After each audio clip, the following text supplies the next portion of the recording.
possível, a probabilidade disso acontecer por acaso, professor, de uma chance em 10 elevado a 138. O senhor que é cientista sabe muito bem disso, né? Uma chance em 10 elevado a 138, César, é um sem número de vezes impossível. Se você trouxer, por exemplo, um princípio, vamos citar o princípio de Borel, por exemplo, da estatística e probabilidades, que diz que uma chance de 10 elevado a 50 é probabilidade zero, portanto impossível, uma chance de 10 elevado a 138 é um sem número de vezes impossível. Essa é a chance, pela inteligência, de nós termos um universo deste por acaso. Então, queiramos ou não, existe uma estruturação muito singular nesse universo, única nesse universo, para que esse debate seja possível. Então, essa causa também é, além de não material, portanto, imaterial, portanto, espiritual, não espacial, portanto, infinita, extremamente poderosa, atemporal, também ela é extremamente inteligente. Este é o Deus que as Escrituras descrevem. Fala aí, Sacani. Então, é aí que eu acho que tem essa discordância, né? Para nós, para mim, né? Falando para mim, tô falando para nós, não porque pode ter muita gente que concorde comigo, mas para mim, assim, não tem o porquê de ter um criador, entendeu? Para mim, natural isso aí acontecer, ou não, talvez, entendeu? Ou será que existem outros universos também? Multiversos? Porque na hora ali que estava tendo as flutuações quânticas, será que não criou um outro universo? E tem aí talvez milhares de universos paralelos ao nosso, onde coisas estão acontecendo. Então... Tipo a Marvel. A Marvel ela lida com o multiverso do jeito dela, né? Mas na ciência tem o pessoal que estudam a possibilidade de terem, no momento ali que o universo estava surgindo, flutuações que geraram outros universos. Mas eu acho que a grande questão mesmo é essa aí, né? Eu não gosto muito de usar a palavra acredito, entendeu? Mas vamos pôr nesse caso aqui. Eu não acredito, eu não consigo conceber, vamos dizer assim, de ter uma sei lá, força, criatura, um criador que seja, para dar esse start, entendeu? Para mim, seria as coisas acontecendo de forma natural. Eu acho que esse start acontece por onde? Porque houve esse start, né? A gente não sabe, né?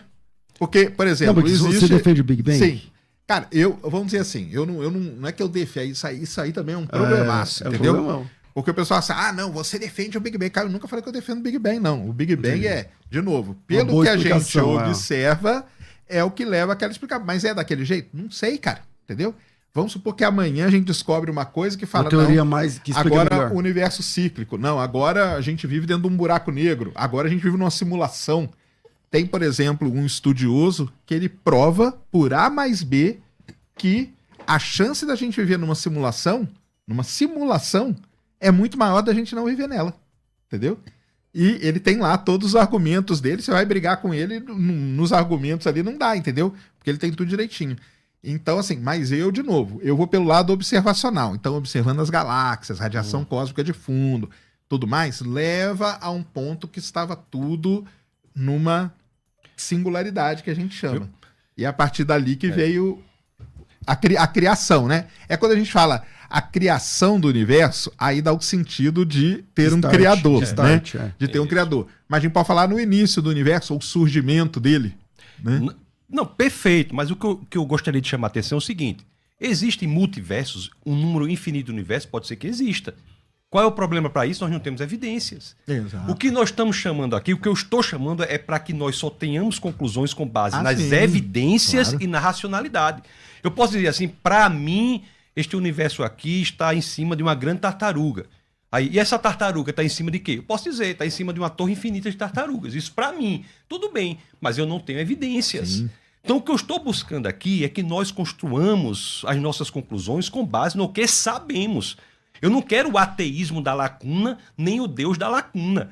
Eu quero as conclusões com base no que sabemos. E o que nós sabemos é que o modelo mais bem-sucedido de cosmologia hoje diz que o universo veio a existir, teve uma origem e, portanto, uma conclusão lógica, silogística, racional disso é de que há uma causa do universo. Mas pode ser uma causa natural, né? Pode ser, mas sabe por que é difícil de ser?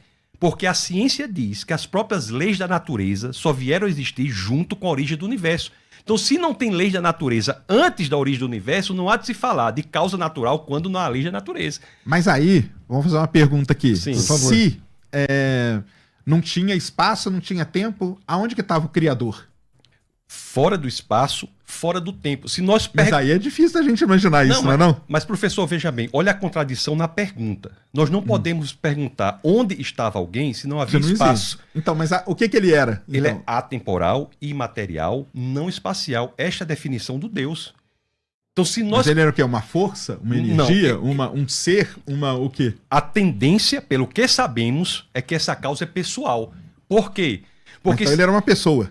Ele era um ser. Era um ser. De energia. É uma mente. Uma mente. De matéria? Não, imaterial. Como que é uma mente sem matéria?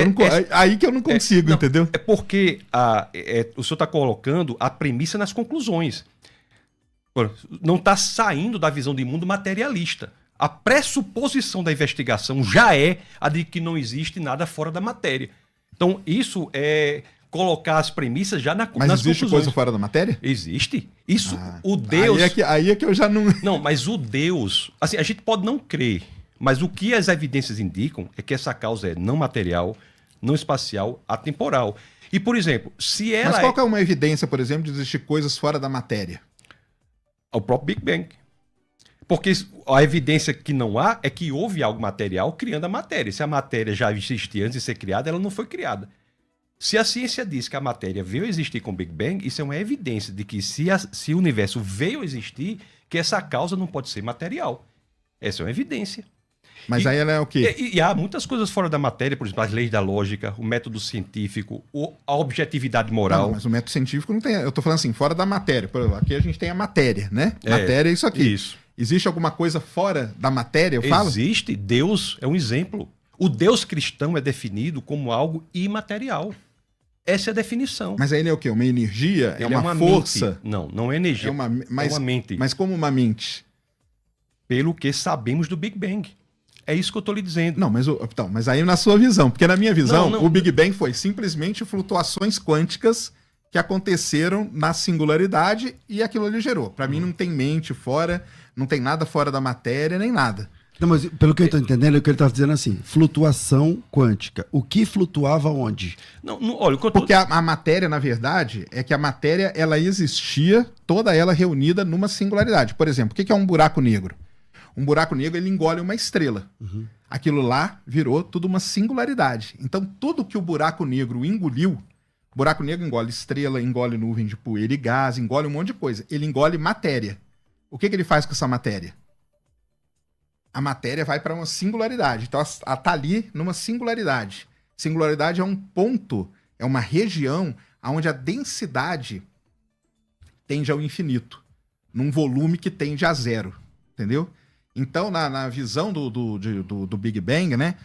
Toda a matéria estava reunida... condensada ali. Nesse ponto de volume tendendo a zero, densidade tendendo ao infinito, aonde começaram as flutuações quânticas. Então, não é que não existia, entendeu? Só que estava tudo ali e começaram ali as flutuações quânticas a partir do ponto que começou a expansão. Tanto é assim que nós temos vários cientistas, né? Penzias, Wilson, ganharam até o Nobel, se não me engano, em 1963, questão de radiação de fundo, lá no laboratório Bell. Penzias e Wilson têm afirmações do tipo assim, tudo que sabemos hoje sobre cosmologia se baseia no que estava escrito nos livros de Moisés e em Salmos. Nós temos, por exemplo, um astrônomo chamado Robert Jastrow. Tem um livro muito bom dele chamado Deus e o Universo, né? God and o senhor conhece. Nesse livro ele diz uma coisa impressionante. Ele diz que a história da ciência, e ele não é cristão, viu? Ele é agnóstico. Ele diz que a história da ciência é a história, sabe de quê? Da ciência a todo custo, tentando superar a montanha da ignorância. Aí subia um pouquinho, escorregava. Subia um pouquinho, escorregava. Depois de séculos e séculos, quando ele chega ao topo para superar a montanha da ignorância, ele é saudado por um grupo de teólogos que estavam sentados ali há séculos. Em outras palavras, a história intelectual não é o que eu quero, o que eu acho, o que eu entendo, o que eu gostaria que fosse. A história intelectual humana demonstra uma rendição, só no caso do Big Bang. Tem muitos argumentos, sabe? Da moralidade, ontológico, e inúmeros outros argumentos. Mas só nesse caso específico que nós estamos conversando, a ciência demonstra que, na história intelectual, houve um momento em que aquele verbo bara passou a fazer parte do discurso científico. Jastrow diz, o discurso da sobrenaturalidade faz parte hoje da ciência. Porque nós não conseguimos dar conta da origem do universo sem levar em conta uma mente não inteligente. Não, a gente consegue, sim. Não, assim, da origem do universo, o que há antes. Não tem como. Aí é outra questão, né? Aí existe até a famosa, a última entrevista do Stephen Hawking antes dele morrer, foi até sobre isso aí, entendeu? O que existiu antes do Big Bang. E o livro novo dele, aliás, que é muito bom, aliás, aconselho todo mundo a ler, chama Origins of Time, entendeu? Que ele fala da origem do tempo. E aí ele vem com todas essas coisas de física quântica, relatividade e tal, tentando unir essas duas coisas. Quem sabe será que não é a união da relatividade com a quântica que possa explicar isso? Entendeu? A gente ainda não chegou nesse ponto. Mas será que quando se um dia, e se é que existe essa união, será que isso não explicaria como que você deu todo esse início aí do universo? Mas então tem toda essa questão. Eu só chamo a atenção, assim, gostaria de chamar a atenção para o nosso debate. Explicar um fenômeno não é dizer que não foi originado por Deus. Não, se Deus, a não ser que Deus não tivesse organizado o mundo inteligentemente. Como Deus organizou o mundo inteligentemente, a pressuposição é que nós o expliquemos o fenômeno. Então, o fato de explicarmos o fenômeno não encontra contradição, não é contraditório à origem teísta, cristã do mundo. Então, isso é um... Eu sei que o senhor não pensa isso, mas tem muita gente que acha isso. Por eu explicar... Não, explicou, então acabou. Então não tem mais dentro. A pressuposição cristã é que o mundo seja inteligível, porque a inteligibilidade do mundo pressupõe uma mente inteligente que organizou o mundo inteligentemente. Então, só deixar bastante claro que dizer, nós vamos explicar, não quer dizer que Deus não existe. Pelo contrário. Ou seja, explicar uma coisa não refuta... Não, é o que eu falei do carro forte. Você explica pela mecânica, você explica o funcionamento de um motor, não é? De um carro. Isso não quer dizer que Henry Ford não existiu. Pelo contrário. Bom, eu vou para o intervalo, já passei alguns minutos, e a gente volta já para o nosso próximo bloco. Estamos de volta com o nosso programa de debates especial, hoje aqui com Sérgio Sacani, com Tassos Licurgo, esses dois feras aqui da área das ciências. E também eu quero ouvir a pergunta do ouvinte. Manda aí a tua pergunta para cá. É pelo WhatsApp, tá? De qualquer lugar do Brasil ou do mundo. É aqui em São Paulo, 011 98484 9988. Manda teu áudio e teu áudio vai aparecer aqui já. Volto aqui com vocês. E aí, Tassos, manda aí. Eu parei com quem falando? Eu não lembro com quem. Não me lembro também, não. Então, mas vai, pode ver. Manda aí. Sobre o quê? Não, existem vários argumentos, né, para a existência de Deus. Existe o argumento da origem do universo que nós conversamos, existe hoje. Outros também. O argumento da moralidade é um argumento muito interessante também para a existência de Deus. Como é esse argumento da moralidade? É o argumento de que o fato de nós percebermos a injustiça e a maldade do mundo, na realidade, pressupõe um bem. E o mal e o bem pressupõem uma lei moral objetiva a partir da qual você diferencia o bem do mal. E se há uma lei moral objetiva, é razoável dizer que há um legislador moral objetivo que é Deus. Dá um exemplo. Não é, pronto, se você olha o mundo, C.S. Lewis, um grande escritor, escreveu até Crônicas de Nárnia, um livro muito bom para as crianças. São 7 livros, aconselho a todas as crianças, Crônicas de Nárnia, muito conhecido, né, de C.S. Lewis. C.S. Lewis dizia assim, como é que eu posso acreditar em Deus diante de um mundo tão injusto e cruel? Aí ele parou e pensou, mas espera aí, com que é que eu estou comparando a crueldade e a injustiça desse mundo? Um homem não pode dizer que uma linha é curva a não ser que tenha a percepção de uma linha reta. Então, o fato de nós termos a percepção da injustiça do mundo pressupõe que tenhamos um padrão a partir do qual nós podemos medir a injustiça do mundo. O padrão reto de justiça. É a partir dele que medimos a injustiça. O padrão reto de bondade. É a partir dele que medimos a maldade. Então, se há esse padrão reto, perfeito, de justo e bom, é muito provável que haja um legislador moral objetivo que criou esta lei. Então, assim, é um argumento de moralidade que, com base nele, o C.S. Lewis, que era professor de literatura medieval, um intelectual de estirpe, de envergadura, passou a acreditar em Deus. Aliás, voltou a acreditar em Deus, que quando criança ele era cristão, aí a mãe dele morreu, ele teve um sofrimento grande e se afastou. Não é que Deus faça o mal, mas é que Deus, graças à existência de Deus, é que nós temos a percepção de que há um mal no mundo. Tem outro argumento interessante, professor, que esse é bem intelectual. Esse argumento nasce com Anselmo, E eu acho que Alvin Plantinga tem uma versão interessante desse argumento. Um argumento mais ou menos é assim, né? Ele diz assim: o ser do qual não podemos pensar nada maior, então, o maior ser imaginável possível tem de existir. Porque essa versão não existindo é menor do que a versão dele existindo. Entendeu? Então, Entendi. o ser do qual não podemos pensar nada maior necessariamente existe. Porque ele não existindo não é o ser do qual nós podemos pensar nada maior. Isso é um argumento ontológico. Tem Certo. argumento também, por exemplo, das escrituras. Porque a Bíblia, para qualquer ateu, qualquer intelectual, qualquer coisa, analisando por questões puramente intelectuais, é um livro inigualável na antiguidade. Não é? São 66 livros, 39 do Antigo Testamento, 27 do Novo, escritos por cerca de 40 autores, 31 dos 40 escreveram os 39 do Antigo Testamento, 9 dos 40 escreveram os 27 do Novo. E você pega esses 66 livros escritos num período de 15 séculos, você compara, e eles são absolutamente impressionantes em termos de coerência, não há contradição. Há dificuldades para as quais há respostas. Então, isso é inigualável. Eu sozinho, professor, escrevo um livro para mim, eu sozinho escrevo. Quando eu vou ver, tem contradição. Aí você pega 15 séculos e pessoas de mais diversas áreas.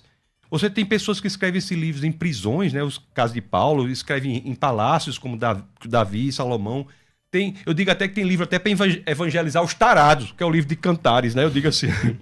Bom, vamos lá. E não tem contradição. Então, isso aí é um elemento também que chama atenção intelectualmente para o fato de ter um livro dessa forma. E depois nós podemos ver até que a manutenção das cópias deles é impressionante, né? Nós temos, assim, 5.686 cópias só do Novo Testamento.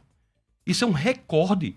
Se formos comparar com um livro que nós temos, por exemplo, da Grécia, que é uma cultura extremamente inteligente, a Ilíada... Né?